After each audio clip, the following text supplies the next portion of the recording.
Greetings from Costa Rica, and thank you so much for joining me for this live Costa Rica Real Estate Forum today on January 5th, 2024. Today, our topic is a complaint/question that I hear from a lot of different parts where people think that Guanacaste real estate is overpriced. I'm going to be giving my opinion and feedback on that sort of question. And obviously we're here in Guanacaste. I have skin in the game to make one particular argument, but I do want to note that that's not entirely untrue. Today, we're first going to start off by talking about the hottest upcoming event in Playa Tamarindo on January 11th. In a moment, we'll have a surprise guest to talk about that. We'll also talk about really Costa Rica and how it compares to Florida, Hawaii, other big tropical sort of vacation real estate markets in terms of pricing. We'll talk about the laws of supply and demand. And finally, we'll try to discuss the question as to whether or not Guanacaste real estate is overpriced. And I will conclude with an absolutely hilarious anecdote from our trip to the Nicoya Public Hospital yesterday. We had a fun run to the emergency room. Everybody is absolutely okay, including my 6-year-old. But yes, we had some hilarious stuff going on yesterday as we dealt with this. And I want to tell you the story of the Nicoya Public Hospital yesterday at the end of today. Thanks very much for tuning in. We'll be right back with our surprise guest and an announcement about this January 11 event. Stay tuned.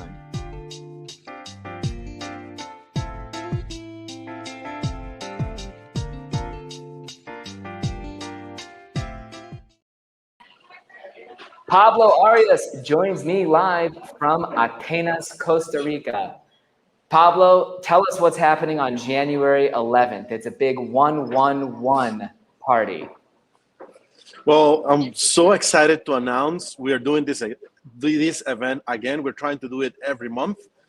So we want to get you guys to come join us January the 11th, 4:30 at the Surf Shack in Tamarindo. That's right by the circle at the end, very close to the ocean. So it's almost time for sunset. Great time for us to get together. But the reason for this is we want people to get to know other people. I understand, expats, newcomers, people who are looking to move to the area. Sometimes it's you alone, maybe you and maybe you just know Matt because you guys are their customers, but there's a lot of people that you should know. You should get to know the local businesses. Roxana Bonono, one of the owners of this place, she's an amazing Canadian that she invested in a business. Myself, I will be there. The last time we were there, I was Ismene, which is a known attorney. There's many people that you should be able to get to know, shake hands, build your network. I mean, Costa Rica is great. It's a beautiful place for you to live. But if you build your network around you, I mean, that's all the tools you may need to make this a successful relocation. That's my personal opinion. People need to know other people. We'll be doing. Go ahead. You're totally right. Half of the reason, when people are selling real estate in Costa Rica and going back to their home country, half the time it's because they weren't able to establish that network of relationships that made them feel really at home here in Costa Rica. In addition to expat relationships in the event, we also are trying to foster support for Costa Ricans practicing their English and vice versa, foreigners practicing their Spanish. We'd love to be pairing up people to practice their language skills and also helping one of our co-event hosts, Becca, line up support for Costa Ricans to boost their English language skills. How did you like the party last time on December, 7th? I believe so. I love it. I mean, I had a great time. I met a lot of people. Some of my customers, I'm not able to meet in person sometimes. So in that, I had 3 customers that that was the first time I shake hands. Most of our communications are online through this, online conferences, just email. but it's good to put that, that person, that face, and get to know that person. Now, on Absolutely. top of all of that, we are doing, guess the courtesy drinks. So Matt and I will be sponsoring some courtesy drinks. Here you go. It's So you actually, I guys, realized we committed to 111 courtesy drinks. Let me hide this for just a oh, moment because it's a 111 thing. I wanted to say, after the last party, I was having a great time. I could not believe how many people came for the first event because usually the first edition of anything can be pretty narrow and kind of a flop. I walked around thinking I was completely out of drink tickets and found like 4 stashed behind a credit card the next day. And it was like, I just couldn't even ah, keep track of all the fun that was going on. So absolutely, no, Pablo is entirely right. Your social network in moving to Costa Rica is extremely important. This is a good event where we're trying to help people connect foreigners and Ticos or foreigners and foreigners, whatever, it doesn't matter. The Surf Shack is right on the circle in Tamarindo. 111 free drinks on Thursday, January 11th from 4:30 to 6:30. Join me and Pablo. plus live music. So Yeah, yeah. Let's not forget about the music. So we have this guy Zach. He's amazing guitar, live music. He's just gonna play totally. some good rhythm. Free drinks for the first people to show up. So if you show up late, then the drink is on you. But if you come early, you may have a beer. For the first people to show up, we're just so excited. I think this is missing networking events for the newcomer expat community is missing. I'm trying to do this in Tamarindo. I'll be looking to do more in other places in Costa Rica. So we'll see how it goes, but it looks like it's promising and it's gonna get bigger. Totally. I don't have any doubt. If anyone is in town in Playa Tamarindo this coming Thursday, meet with me, Pablo, Becca, and many more awesome people Thursday at the Surf Shack, 4:30 to 6:30. Pablo, thanks very much for joining me to discuss our event. Thank you so And I much. look forward to seeing you on Thursday, I'm man. gonna Take have it fun. easy. Yeah, safe drive from Atenas out here. There's lots of crazies on the road right now. Folks, let's talk about our main topic today. As soon as I can hide that banner there, is Guanacaste, Costa Rica real estate expensive? Obviously, I've been in this region for 15 years, since 2008, and I've definitely seen the cycle come and go where, yes, as of 2008, we were in a raging hot real estate market. The financial global system collapsed in 09 and 10, and things were very depressed in Guanacaste for about the next 6 or 7 years in terms of real estate pricing. However, recently we've had our surge since the borders reopened after COVID. Real estate has been flying off the shelves, and very often I hear from people out there that they think Costa Rica real estate, and specifically in Guanacaste, is overpriced. If you have any questions, comments, and concerns, do be sure to post them in the comments here, whether you're watching live or afterwards. Paul, great to have you join. Funny, we have Paula and Paul watching so far. Oh my gosh, congratulations on turning 60. Paul, if anything, I'm not crying about the fact that you're 60. I'm crying about the fact that you're watching my show on your 60th birthday.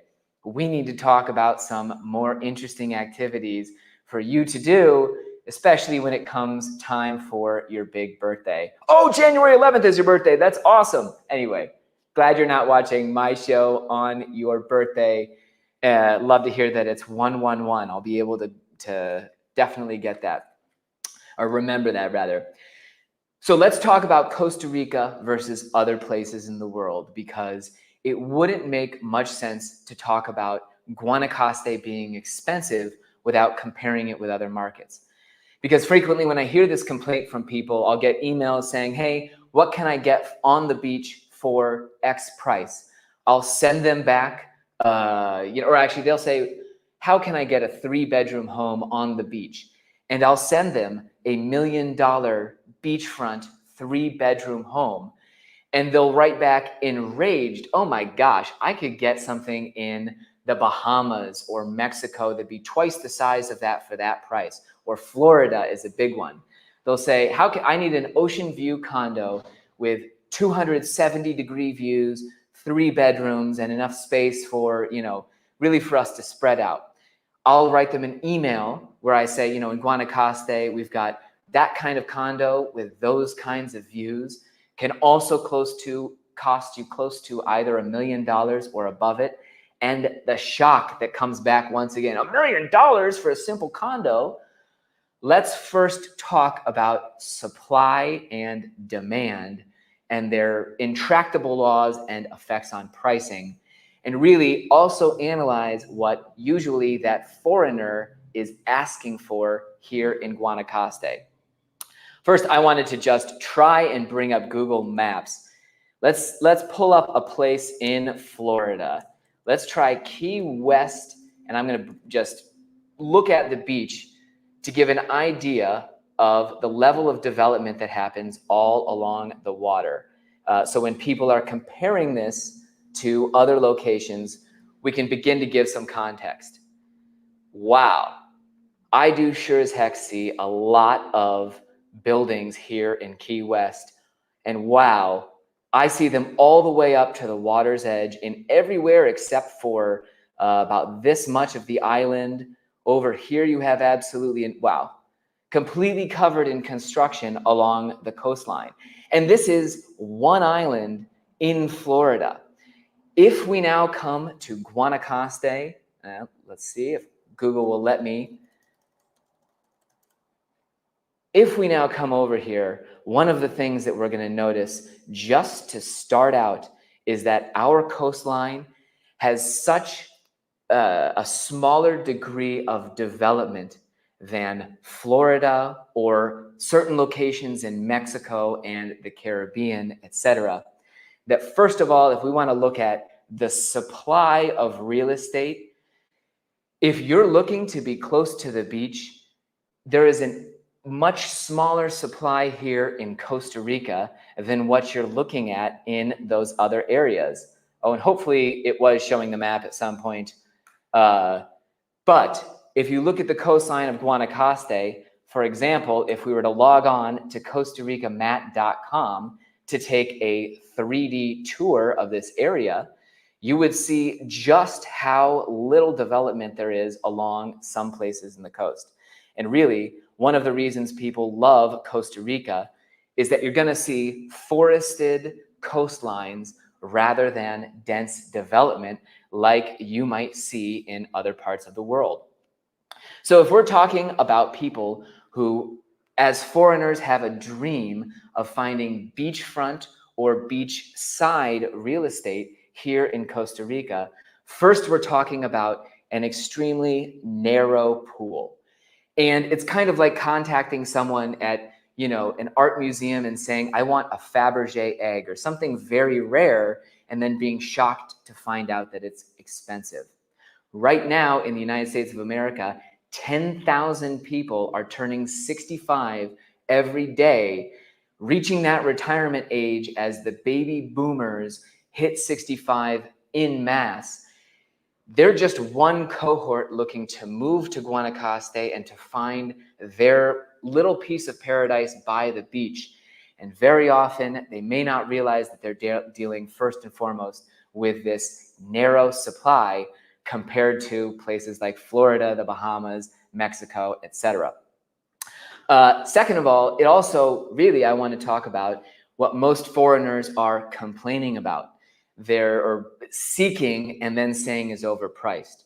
A lot of people contact me and say, well, I want to live in a charming community with culture and a good number of people from the US so that I can relate to them. I want to have a nice private property near the beach, et cetera, et cetera, et cetera.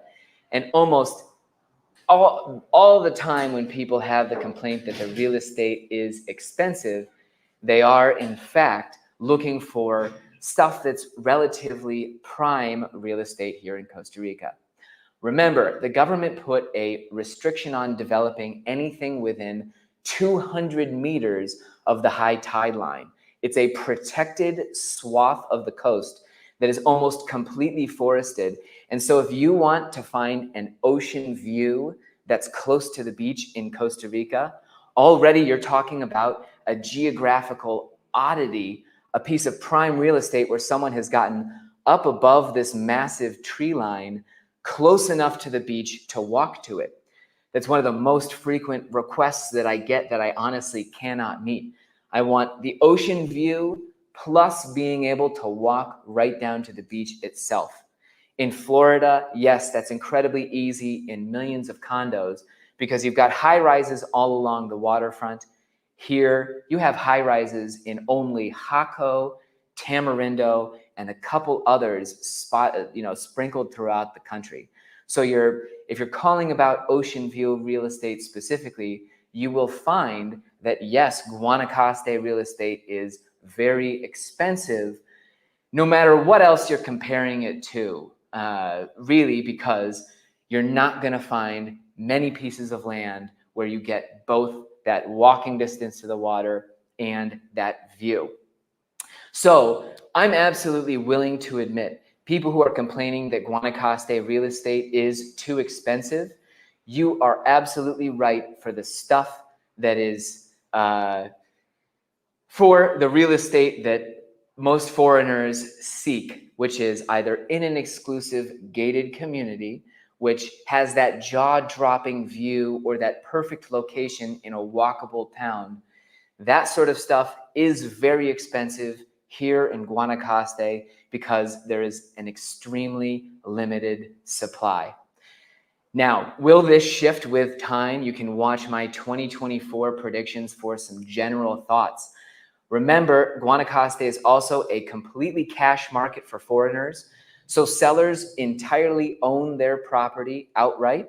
They are never going to be as motivated as fast as people who have a huge mortgage behind their property. So whereas, yes, you're seeing a surge in supply currently, all kinds of builders are racing to meet the demand that's come since COVID. Really, you're still not seeing such a tail off in demand that sellers are dropping their prices rapidly. Yes, listings are starting to sit on the market a little bit longer. Sellers are getting a bit more negotiable, and buyers who are patient in 2024, I feel, will have opportunities to find good deals as you see those sellers desperately or starting to get a little bit more motivated. However, you don't see that extremely fast turnaround when supply and demand change just a little bit here. That rapid change is fueled by the extreme debt that also finances the US and Canada. Here we don't have it, and so you see much more gradual shifts. Finally, let's talk about my hilarious hospital anecdote from yesterday. I will also answer questions. Ahmed, stoked you could join me as always. Thank you very much. And Paula, I will absolutely touch on your question as well. Yesterday, we had a little bit of a scare with our 6-year-old Daniel, who all of a sudden just seemed like he was down and out and completely tired, and he was complaining about his heart. Again, everything is absolutely fine. But long story short, we went racing to a public hospital in Nicoya, La Anexion. We got there, and to be honest, it's public health care. We paid $0 for everything that they did for Daniel yesterday, including 2 doctors, prescriptions, everything else that was involved in the hospital visit.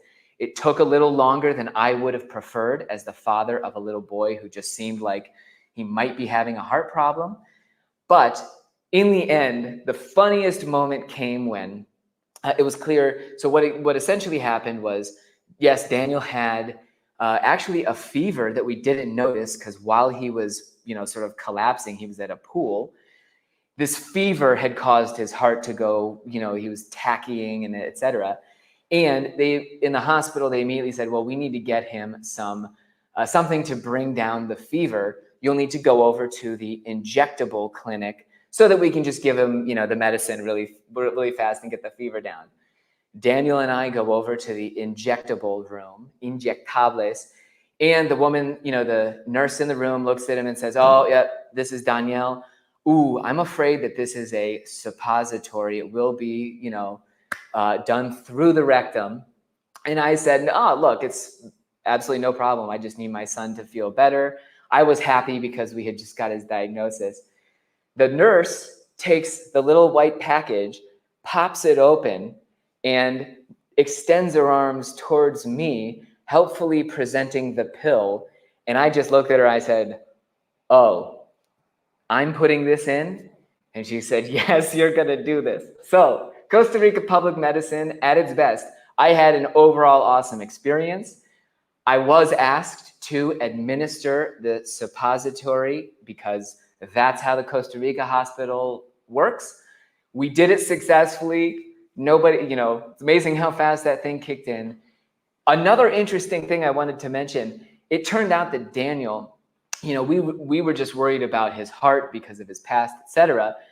I told an old lady in the waiting room, he says he has a heart problem, he's worried, etc.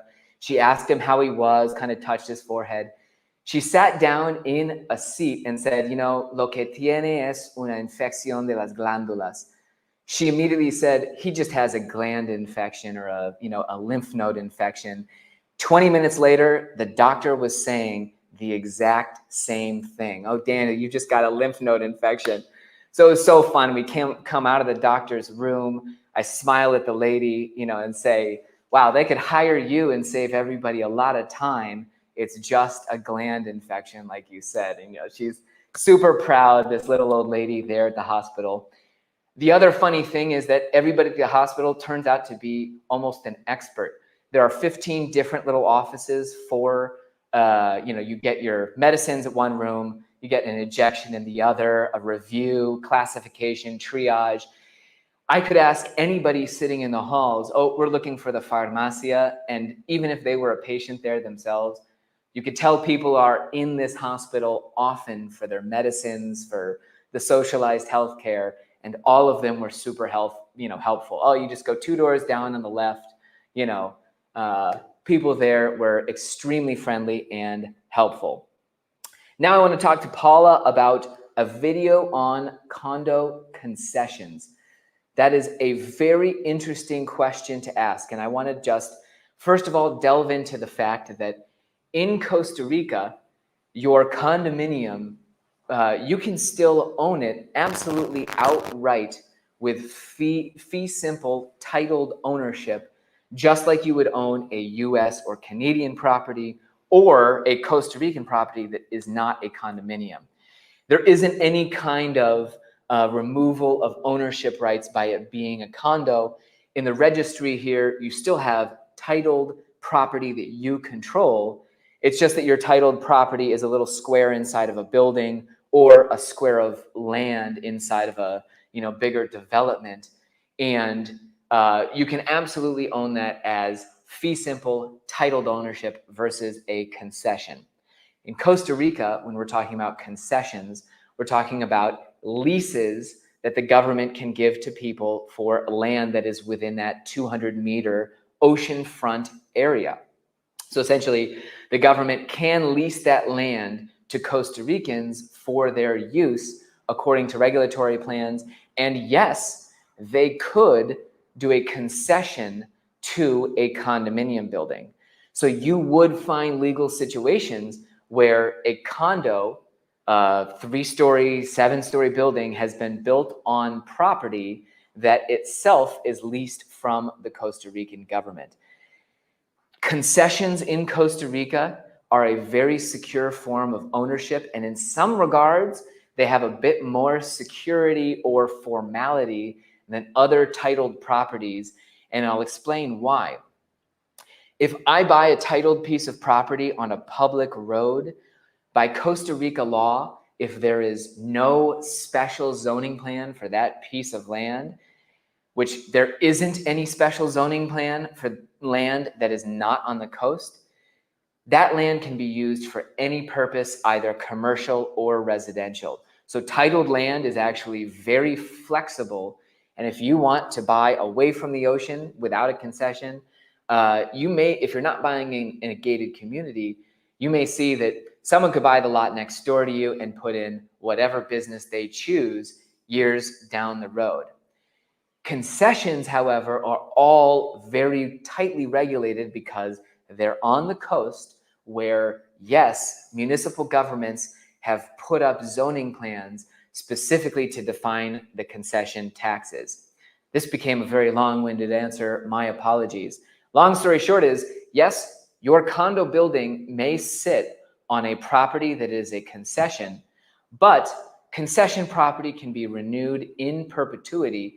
And as long as your building pays its taxes, doesn't violate the law or give the government reason to take away the concession, you should be legally protected to renew in perpetuity. Now, if somebody says, I'm going to sell you a condo, it's not on the beachfront, and we don't have titled ownership, there is a different system where people can set up rights of use or derecho ownership. That is a legal workaround to avoid setting up this legal condominium structure. And there, you might see people who are basically selling a condo itself where instead of a fully titled individual property that's under your control, you are getting one right of use to a bigger titled property, aka a derecho. You see that more often with developments that are land, lots for sale. I've never seen actual condos done with derechos, but I would run away from it if somebody offered me a condo that was not my own title and some other, sort of ownership structure. If there are any other questions, I'd be more than happy to answer them here before we run. Next Friday, I will be back online January 12th to review our event the night before. Might be a little bit worse for the weather. I'll have plenty of fun stories to share, that's for sure. If you're interested in moving to Costa Rica, investing in Guanacaste, be sure to email me at matt@costaricamatt.com. And I'm realizing I never even got to a primary point I wanted to make. Yes, all that real estate is very expensive, the stuff that people want and are laser focused on. Foreigners who are flexible out here, who can deal with the back roads, lots that are far inland, homes that need to be repaired that are nowhere close to a beach. Of course, there is plenty of affordable real estate in Guanacaste. It's a province that's transitioning from cattle ranching to whatever is next in the economy. Everybody's property for sale. I've got 1.5 acre lots as low as $30,000. But yes, to conclude, most of the time people are saying Guanacaste real estate is expensive because they wanted that Guanacaste real estate that is in very short supply and in high demand. So to find better prices, try and look for places with greater supply and less demand. Thanks very much for watching, folks.